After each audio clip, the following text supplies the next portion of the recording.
Well, they come into our park and we have 7 rides that they can go on, but most kids, they come running right down the mountain to Santa's house.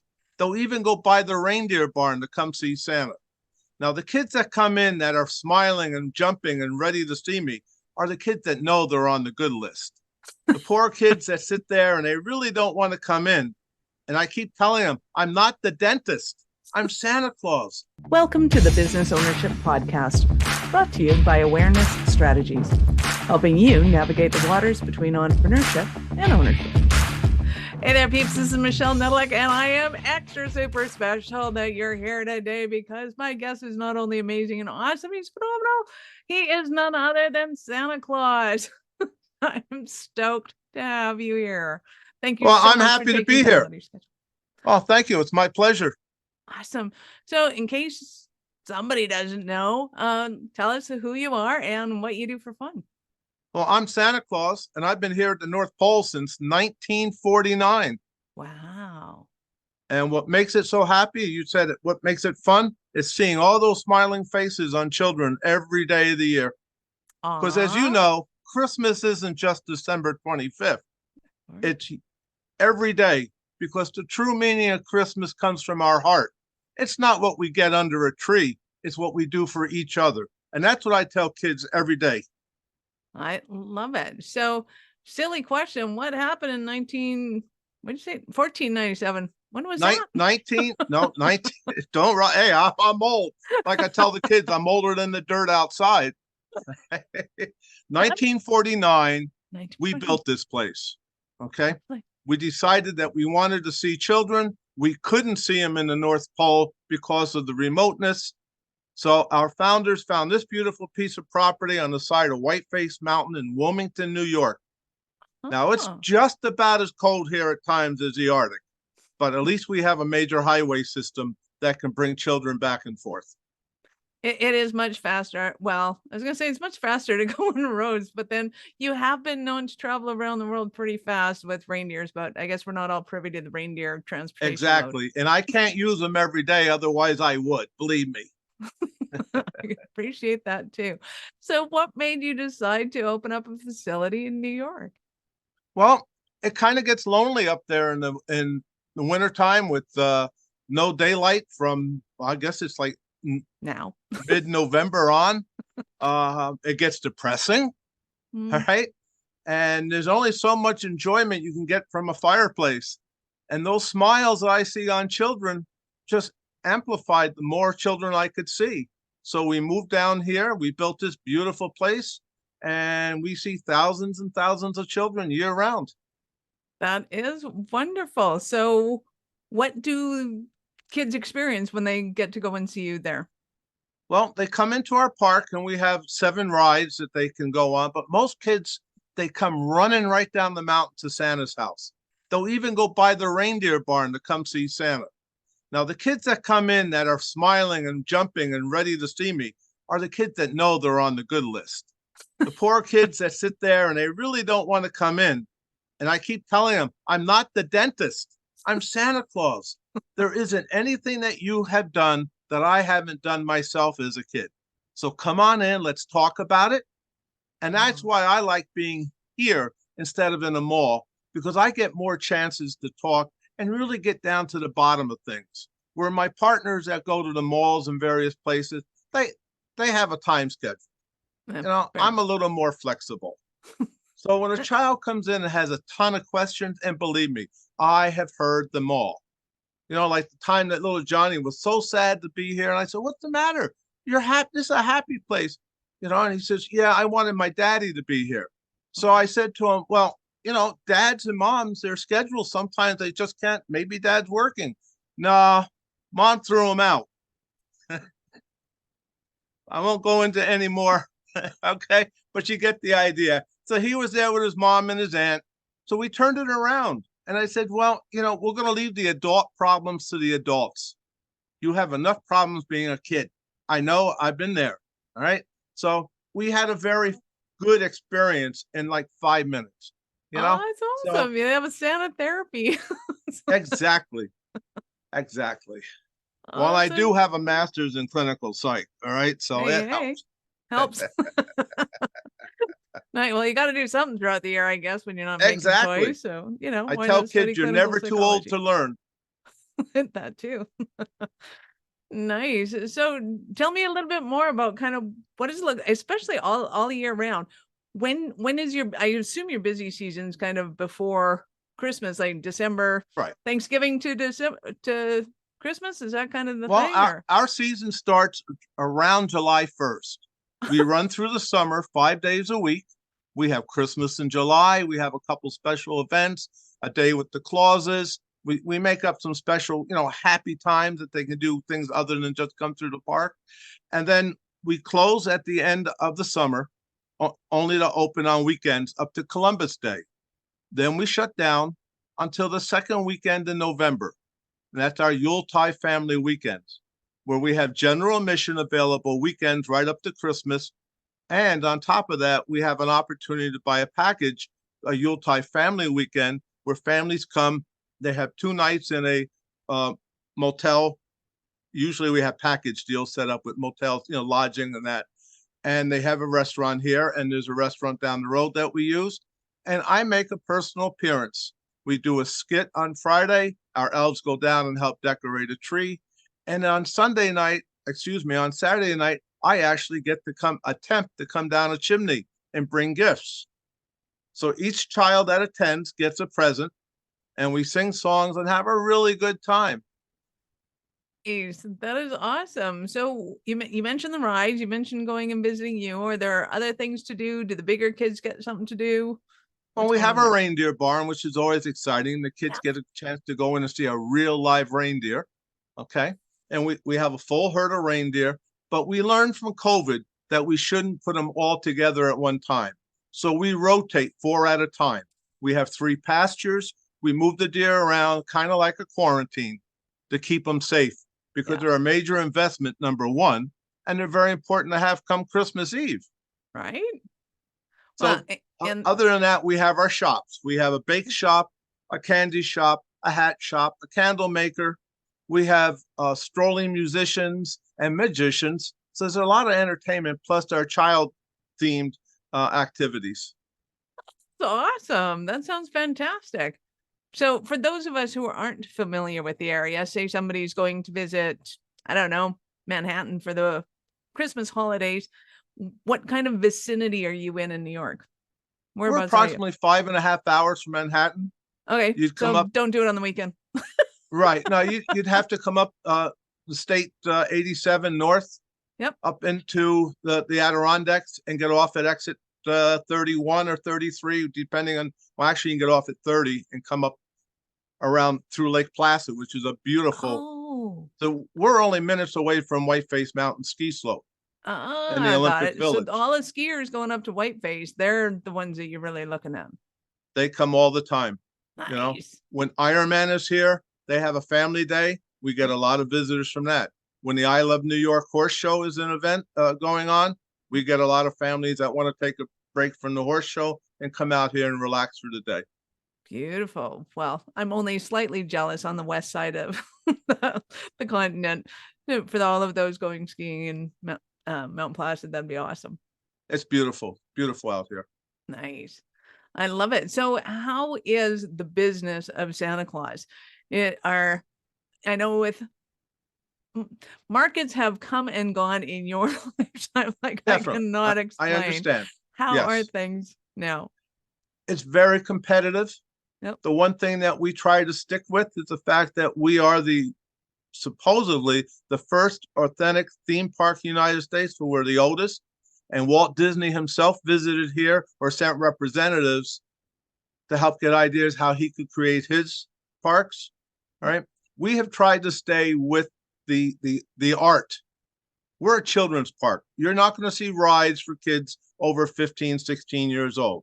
They're for you, small kids. Okay. We have a roller coaster that the adults can get on, a Ferris wheel that, a merry-go-round that the adults can get on. But most of the rides are geared for young children. Okay. The whole concept of Christmas, right, I would say from a professional viewpoint, is 13 and under. Okay. So when I see a 13 or a year older kid come in and mom and dad are telling me they're questioning it, I have a story I tell them. Nice. You may not have to believe in me, but you still like getting gifts. You still do things for other people. And I remind them that the most important gift of all is the gift of yourself to others in need. And I tell them that is the true meaning of Christmas. So you could take my hat off, you can change me into a summer shirt, whatever. It's still Christmas. And we say here it's Christmas every day because we're a big family here. And we have our ups and downs, but we are a family and we work together. And that's the message I tell kids.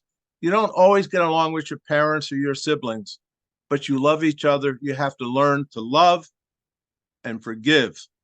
And that's the most important thing. And Christmas gives us that opportunity to focus on the giving part. So it is a full-time job here. Yes, I love it. So what would you say is the most prominent question and the number one question you get from kids? Oh, what's my favorite cookie? Number one. Okay. And it's oatmeal raisin. Hey. Okay. And they want to know what their elf's name is. Mm-hmm. And I remind them, you named your elf. I didn't. So that gets them. And where is Mrs. Claus? And I tell them, I have it easy. I sit in the chair. Mrs. Claus is behind the scenes making it all happen. So those are like the 3, 4. Oh, and why wasn't Rudolph's nose red when they visited Rudolph in the barn? And I said, well, look around you today. It's a beautiful sunny day. Rudolph learned to control his gift. All right. It only glows red in a stormy night. Aww. And we go on to talk about the original bullying story and being Rudolph and how all the reindeer picked on him because he was different. He had a gift and no one understood it. And just like normal kids in school, if they look different, they wear different clothes, they act a little different, kids are jealous, kids pick on them. It's bullying. And we don't accept bullying here. Once we explained to the other reindeer that he had a gift, they allowed him to play in their games. They said they were sorry, and they worked together as a team because each one of our deer are different, just like kids. Aw, that's so sweet. I love it. That is awesome. Is there any question that you wish people would ask you? What should I give my mom and dad? Aw, and what should they give their mom and dad? Love, appreciation. Instead of running to that tree at 5 o'clock in the morning to see what's under it, wait, let them sleep, go to their room at a decent hour, 7 o'clock, okay? And tell them how much you love them and thank them and appreciate them, and then drag them out of bed and go to the tree. Exactly. Nice. Well, we always had a rule in our house. You can go and open your stocking and nobody says anything until 7 o'clock. That's it. That's it. Could you imagine 56 elves dragging me out of my bed to say, hey, get over here? Awesome. Well, I have to ask you, do all of your reindeer have different personalities? Oh, yes. They're just like children. The more you interact with them, the more you realize that certain ones are lovers. They like to put their head under your arm. If they're not getting enough attention, they'll nudge your hand. Some will turn and give you a little swat. Okay. Some of them misbehave, but they're all different. And you love them all because when it comes down to it, they work together. And as I said earlier, we're a family, and our reindeer are our kids. And we treat them as kids. We expect them to behave, sometimes not in the most appropriate way. But at the end of the day, and I should say the night, they get it together. Aw, that is so sweet. I love it. I love all of this. So other than, of course, seeing smiling faces on children, which, of course, who doesn't love that? What's your favorite part of your, let's call it job, lifestyle, whatever you want to call it? I think the special needs children that come here, I have a special tie to that part. And I'm always, I get out of my chair, I go to the door, I help them that are in wheelchairs or on crutches to come in. I sometimes put them in my seat to let them relax, because number one, we're built on the side of a mountain. It's very difficult to maneuver around here. And, children of all ages and all shapes and sizes, they want to come here. Even the kids that are in wheelchairs, the ones that are developmentally disabled, you take a 60-year-old male who's functioning on a 4-year-old level, it's Christmas all the time for them. And I understand that. So we try to make their visit here very, very special. It's what energizes me after a 13, 14-hour day, seeing, and I mean, like last week, 1,365 children. Okay. You're exhausted. You're physically exhausted, but you remember that one child who you made a difference to, and you get up and you do it again the next day. That's what I think is the most important part about my so-called job. I love it. And do you get to go in sabbatical? Do you ever hit the Caribbean? Well, yes. I normally go in January to the Keys. This year, I'm taking an offer to go to the Caribbean. Haven't finalized the details yet, which I plan on doing right after Christmas. I'm an avid fly fisherman, so I love to go fishing. Nice. And in October, I get 10 days off. Hey. And I go up to Lake Ontario and salmon fish the tributaries there. Yeah. And most of the people where I fish, they know we all kind of congregate the same time, like the salmon. Yep. And they see me coming. I drive a red Jeep. When I'm driving a car, it's a red Jeep with a reef on the front. And here it is. They see me pull in. The sun's not even up, and they start singing, "Here Comes Santa." Not only do I bring a wagon load of my fishing gear down to where I fish, right, but I always have a bag of goodies. I give flies that I tie all winter long to the adults, and I have books and stuffed animals and stuff for the kids. So Mrs. Claus and we camp, so the campground get their entertainment from me. We don't have many dinners without having a bunch of kids pull in on their bicycles. "Hey, Santa." You can't go too far with a beard like this, Right? And an awesome beard it is. That is Thank you. Fantastic. Well, I know our listeners are going to want more from you. Give us the details, your website, how do they get a hold of you, all that kind of fun jazz. Well, our website is North Pole, New York, Santa's Workshop, North Pole, New York. Our email is info@northpoleny.com. Our phone number is 518-946-2212. And our phones, we usually have somebody standing by between 8 and 5, Monday through Friday. So you can leave a message or email us. I think I covered it without a script. Right? That is awesome. We will, of course, have all of Santa's links in the show notes. So scroll down or to the right, left, wherever the show notes are. Click on the links, open up in another browser because we are not done yet. So, there you go. Santa, I get to ask you, at what point in life did you know you're a special kind of crazy enough to think that you could become an entrepreneur? Oh boy. Well, personally, it was about 10 years ago when it morphed into a full-time career.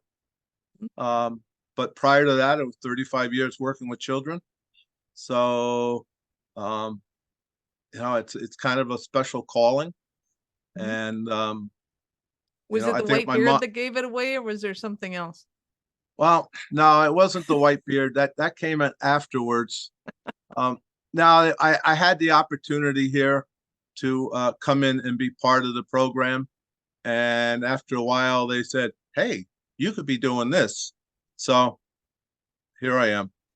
Yes, you are. Awesome. Yeah. My mom was disappointed when I left the seminary. Okay. But I think Mom would be very Santa proud. Claus? Yeah. Well, I'm thinking she moved up. Sorry, Mom. I chose a different profession. Okay. Well, and I love it. Technically, and let your mom know, technically you've moved from a priest or minister or whatever it would have been a priest up to a saint. So, you're doing pretty good if you're Catholic. Right. I skipped all the other stuff, Right? I didn't have to be a martyr. Well, maybe. I don't know. Yeah, that's a story for another day. Exactly. You've been absolutely awesome. Any last words for our peeps? Well, I just want to thank you, and I just want to leave one message. As I said earlier, Christmas is 365 days a year, and you could be penniless, as many of us have been, okay, and still celebrate Christmas because it's about love, all right? and there's always somebody less fortunate. So it's a matter of picking up some elderly person's groceries, helping them screw a light bulb in that they can't reach, or going shopping and can't get that item off the top shelf. There's so much we can do to help people. So please, in this season of giving, give something of yourself to someone in need. Awesome. Thank you so much for your time. I appreciate it immensely, and I know how valuable it is. Thank you so much, and Merry Christmas. Merry Christmas.